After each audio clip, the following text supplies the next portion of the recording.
This school needs to modernize, and frankly, Diana, your methods are outdated, Superintendent James Wright declared, leaning back in his chair with a smug expression that made my blood boil. The board and I feel it's best if you consider early retirement. We need someone who can bring this district into the 21st century. I gripped the armrests of my chair, keeping my face carefully neutral despite the shock and anger coursing through me.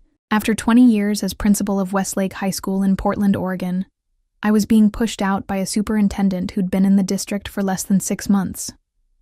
I see, I said, my voice steady despite the tremor I felt inside. And if I decline this suggestion? James adjusted his expensive tie, a habit I'd noticed whenever he was about to deliver what he thought was a crushing blow. Then we'll need to implement a performance improvement plan. The documentation process has already begun. I'm afraid your evaluation this year shows significant concerns about your ability to embrace technological advancements and modern educational approaches. My name is Diana Morales, and at 55 years old, I had dedicated my entire professional life to education.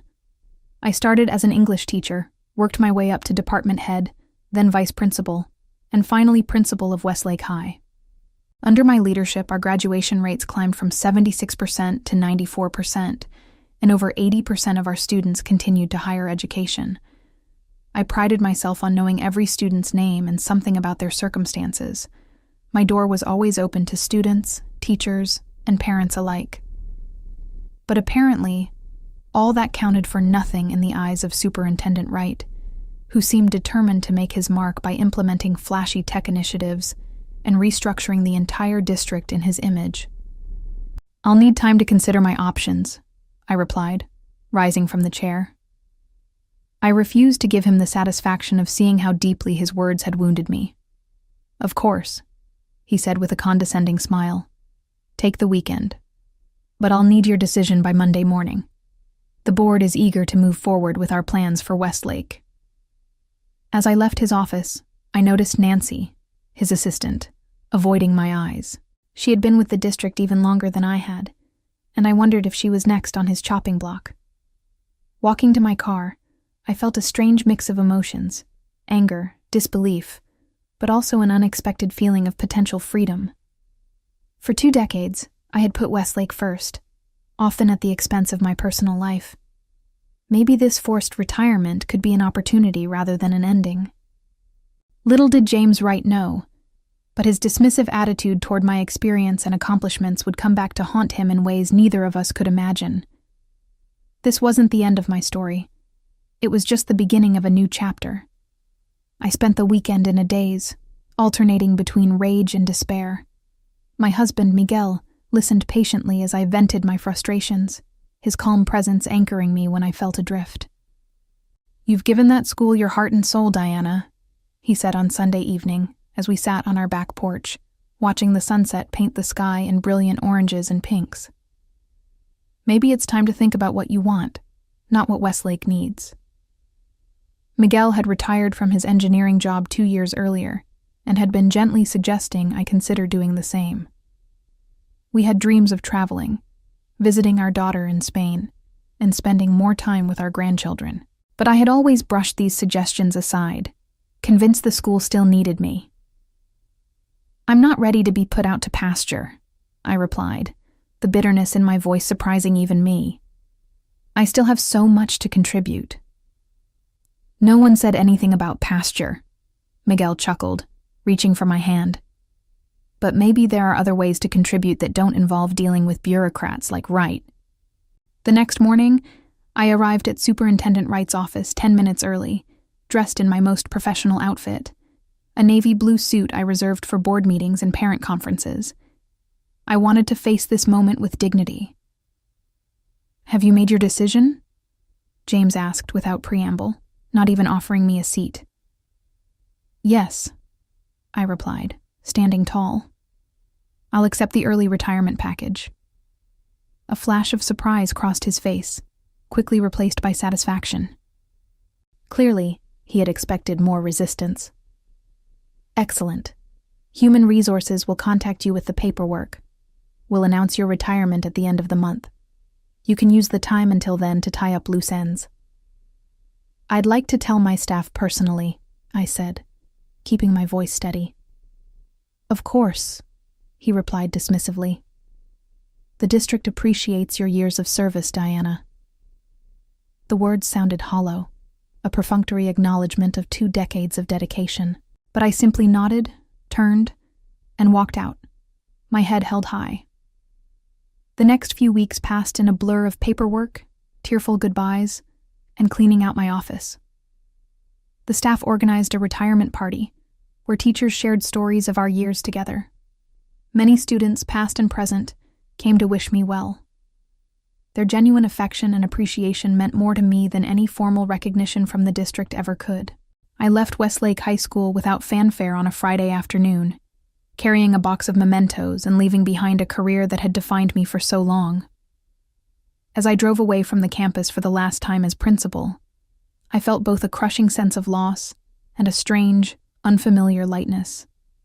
Whatever came next, I would face it on my own terms.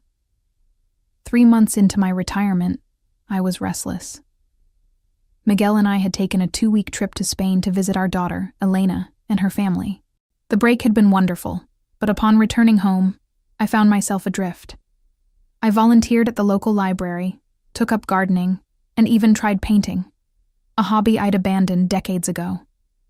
Yet nothing filled the void left by my career.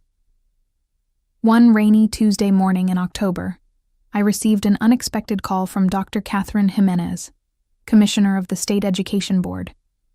I had met her a few times at conferences, but couldn't imagine why she would be contacting me. "Diana, I've been following the situation at Westlake with interest," she said after exchanging pleasantries. "I understand Superintendent Wright encouraged your early retirement." Her diplomatic phrasing made me smile wryly. "That's one way of putting it," I replied. "I thought as much," Catherine sighed. "James has a reputation for, let's call it aggressive modernization, but that's not why I'm calling. I'm heading a new state initiative focused on educational reform, and I need someone with your experience to lead a key component." My heart raced as she outlined the project, a comprehensive review of educational practices across the state, with the goal of developing guidelines that balanced innovative approaches with proven teaching methods. The position would involve visiting schools, consulting with administrators and teachers, and ultimately helping shape educational policy at the state level. "Why me?" I asked, genuinely curious. "Because you have a track record of success that speaks for itself," Catherine replied. "And because I value experience and wisdom over flashy new approaches that haven't been tested by time." The irony wasn't lost on me. The very qualities that James Wright had dismissed as outdated were exactly what Catherine was seeking. I told her I needed time to consider the offer, but in truth, I had already made my decision. After discussing it with Miguel that evening, I called Catherine back the next morning to accept the position. The following Monday, I started my new role as Senior Educational Consultant for the State Education Board. The salary was nearly twice what I had earned as principal, and the work was intellectually stimulating in ways I hadn't anticipated. I was using my experience to influence educational policy on a scale far beyond what I could have achieved at Westlake. Meanwhile, I kept tabs on my former school, through friends still teaching there. The new principal, Brandon Peters, handpicked by Wright for his enthusiasm for technology and innovative teaching methods, was struggling. Teachers were resigning at an alarming rate, discipline problems were on the rise, and parents were beginning to complain. 6 months after my departure, I received a disturbing call from Eleanor Garcia, the veteran math teacher who had become my closest ally during my tenure at Westlake. "Diana, it's a disaster here," she whispered, as if afraid of being overheard. "Everything you built is falling apart. The students are suffering, and no one seems to care as long as they can tout their new technology initiatives in press releases." I hung up feeling a complex mixture of vindication and profound sadness. I had poured my heart into that school, and it hurt to hear it was floundering. But a small, petty part of me couldn't help thinking that James Wright was reaping what he had sown. January brought with it not only a new year, but also the first round of standardized testing scores since my departure from Westlake. The results were nothing short of catastrophic. Westlake's scores had plummeted, dropping below state averages for the first time in 15 years. Reading proficiency had decreased by 18%, math by 22%, and overall student achievement indicators showed alarming declines across all grade levels. The local newspaper, the Portland Tribune, ran a front-page story analyzing the dramatic decline, complete with graphs showing Westlake's steady rise under my leadership, followed by the current precipitous fall. The article stopped short of directly blaming the new administration, but quoted several parents and anonymous teachers expressing concerns about the rapid changes implemented since my retirement. I was at a conference in Salem when my phone started buzzing incessantly with texts from former colleagues sharing the article and expressing their dismay. I excused myself to read the piece in the hotel lobby, feeling a complicated mix of emotions. While part of me felt validated, a larger part was heartbroken for the students whose education was suffering. That evening, as I was preparing for dinner with fellow consultants, I received an unexpected call from the superintendent's office. James Wright's assistant asked if I would be available for a meeting the following week. I agreed, curiosity getting the better of me. 5 days later, I found myself sitting across from James Wright once again, though the dynamics had shifted dramatically. Gone was his smug confidence, replaced by poorly concealed anxiety. Dark circles under his eyes suggested sleepless nights, and his usually immaculate desk was cluttered with papers and reports. "Thank you for coming, Diana," he began, his tone markedly different from our last encounter. "I wanted to discuss some challenges we're facing at Westlake." "The test scores," I said simply. He nodded, unable to meet my eyes. "Among other things, we've had some unexpected difficulties implementing our new policies." I waited, letting the silence stretch uncomfortably between us. "The board is concerned," he continued finally. "They've asked me to consider bringing in outside consultation to address the situation." I almost laughed. "And you thought of me? How ironic." James cleared his throat. "Your experience with the school would be valuable. We're prepared to offer a consulting contract." "No," I interrupted, surprising both of us with my firmness. "No?" he echoed, confusion evident on his face. "I'm not interested in a consulting contract with the district," I explained. "My position with the state keeps me quite busy, and frankly, I'm not convinced the current administration values the kind of experience I bring to the table." His face flushed at the thinly veiled criticism. "The situation has changed." "Indeed it has," I agreed, standing to signal the end of our conversation. "But my answer remains no. I wish you and Principal Peters the best of luck in addressing the challenges at Westlake." As I turned to leave, James called after me, an edge of desperation in his voice. "The board is meeting next week to discuss leadership changes. This could affect Peters, and possibly me." I paused at the door, offering him a sympathetic look that required more acting skill than I knew I possessed. "Education is a challenging field, James. Not everyone is cut out for it long term." Walking out of his office felt like closing a chapter. I had no desire to help salvage James Wright's career, nor did I want to return to Westlake under his administration. But as I drove home, I couldn't stop thinking about the students and teachers still at the school. They deserved better than to be casualties in an administrative power struggle. When I arrived home, I found an email from Catherine Jimenez waiting in my inbox. The subject line read, "Westlake situation. Urgent discussion needed." Catherine's email was brief but pointed.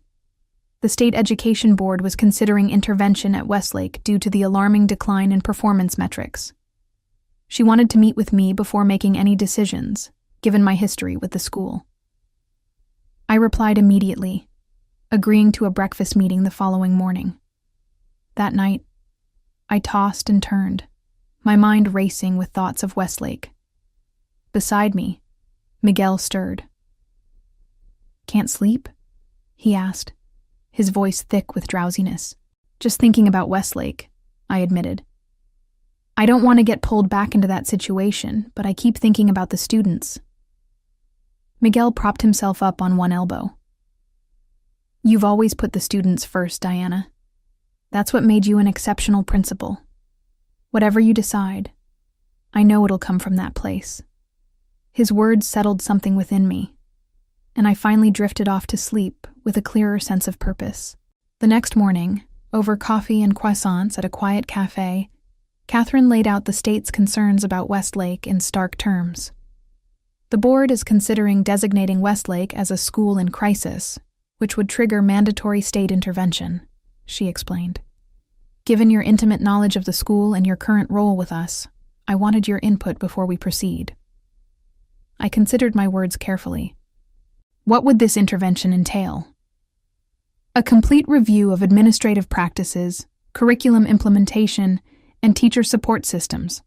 Depending on our findings, we could mandate leadership changes and implement state-supervised improvement protocols, which would effectively end James Wright's career, I observed. Catherine met my gaze steadily. Possibly, yes, and likely Peter's as well. But our concern is the students, not protecting careers. As it should be, I agreed. But a state takeover would be traumatic for the school community. There might be a less disruptive approach. I'm listening, Catherine said, leaning forward. What if, instead of a formal intervention, the state appointed an interim educational advisor to work with the current administration? Someone with the authority to implement changes, but without the stigma of a complete takeover. Catherine's eyes lit up. You're suggesting a compromise that saves face for the district, while still giving us control over the situation. She paused, studying me. Would you consider taking on that role? The question hung in the air between us. Part of me wanted to refuse immediately. I had moved on, found a new professional identity beyond Westlake. But another part knew that this might be the best chance to protect what I had built there. It would have to be temporary, I said finally. 6 months at most. And I'd need complete authority over educational decisions. I can arrange that, Catherine replied, already pulling out her tablet to make notes. But you should know that Superintendent Wright will likely resist. I allowed myself a small smile. Let me worry about James Wright. The plan came together quickly after that. Catherine drafted a proposal for the state board, positioning the educational recovery specialist role as a supportive measure rather than a punitive one. Within days, the board approved the position, and Catherine officially offered it to me. The compensation package was stunning, 5 times my former salary as principal, with the understanding that it was a temporary assignment with extraordinary responsibilities. I would retain my state consultant position, returning to it full-time once Westlake was stabilized. Before accepting, I laid out my conditions: complete autonomy in educational decisions, the authority to reorganize staffing as needed, and direct accountability to the state board, rather than to Superintendent Wright. Catherine agreed to everything, adding that the district board had been informed of the arrangement and had approved it, albeit with some resistance from Wright. As I signed the contract, I felt a strange sense of closure mixed with anticipation. I wasn't returning to reclaim my old position. I was walking into something entirely new, with far more power and resources than I'd ever had as principal. Wright's going to view this as a personal attack, Catherine warned as we finalized the paperwork. Perhaps, I acknowledged, but that's his problem, not mine. News of my appointment spread through the district like wildfire. By the time the official announcement went out, most of the Westlake staff had already heard through the grapevine. My phone filled with messages from former colleagues, some expressing relief, others concern, but most simply saying, "Thank goodness you're coming back." On Monday morning, I arrived at Westlake an hour before classes began, wanting to reacquaint myself with the building before facing the inevitable confrontation with James Wright and Brandon Peters. The school looked the same from the outside, but inside, subtle changes were evident. Motivational posters had been replaced with corporate-looking banners touting technological innovation, and several traditional classroom spaces had been converted into what appeared to be underutilized digital learning hubs. I was examining one of these spaces when I heard rapid footsteps approaching. James Wright rounded the corner, his face flushed with anger. "This is completely unacceptable," he hissed, keeping his voice low despite his obvious rage. "You manipulated the state board into creating this position." "Good morning to you too, James," I replied calmly. "And no, I didn't. The board approached me after reviewing Westlake's abysmal test scores and concerning teacher turnover rates. This is a transparent attempt at revenge," he insisted. "You couldn't accept being replaced, so you're using your connections to undermine me." I regarded him steadily. "This isn't about you or me. It's about the students whose education is suffering. Based on the data, your modernization has resulted in the worst academic performance this school has seen in over a decade." Before he could respond, Brandon Peters appeared, looking anxious and disheveled. At 34, he was young for a principal, with an impressive resume that included a doctorate in educational technology, but minimal actual classroom experience. James had touted him as a visionary when announcing him as my replacement. "Dr. Morales," Brandon greeted me stiffly. "I wasn't aware you'd be here so early." "I wanted to get reacquainted with the building," I explained. "And please, call me Diana. We'll be working closely together for the next several months." Brandon shot a nervous glance at James, who intervened quickly. "Actually, Dr. Morales, I've scheduled a district-wide administrative meeting this morning. Principal Peters needs to attend, so your orientation will have to wait." I smiled pleasantly. "I don't need an orientation, James. I ran this school for 20 years, and I'm afraid Dr. Peters will have to miss your meeting. We have a more pressing appointment with the department heads in 15 minutes to discuss immediate intervention strategies." James's face darkened. "You can't just—" "Actually, I can," I interrupted, producing the document Catherine had prepared. "As outlined in my appointment letter, which was approved by both the state board and your district board, I have the authority to prioritize educational recovery activities over routine administrative functions. You're welcome to join our meeting, of course, but Dr. Peters' presence is non-negotiable." Brandon looked between us, clearly uncomfortable with being caught in the power struggle. Finally, he straightened his shoulders. "I'll stay for the department meeting. The district meeting can proceed without me." James glared at me, then at Brandon. "Fine. But this discussion isn't over." He turned and stalked away, leaving an awkward silence in his wake. "That went well," I remarked dryly. Brandon let out a nervous laugh. "He warned me you'd be formidable." "I'm not here to be your adversary, Brandon," I said sincerely. "I'm here because these students deserve better than what they're getting right now. If you're willing to work with me instead of against me, we might actually be able to turn things around." He studied me for a moment, then nodded. "I'd like that. To be honest, this has been the most challenging year of my career." "It's about to get more challenging," I warned him. "But if we do this right, it might also become the most rewarding." The transformation of Westlake began immediately. After meeting with the department heads, I assembled the entire staff after school to outline my approach. Standing in the auditorium where I had addressed them so many times before, I felt both nostalgia and renewed purpose. "I'm not here to undo everything that's been implemented," I explained. "Innovation has its place, but we've lost sight of fundamentals.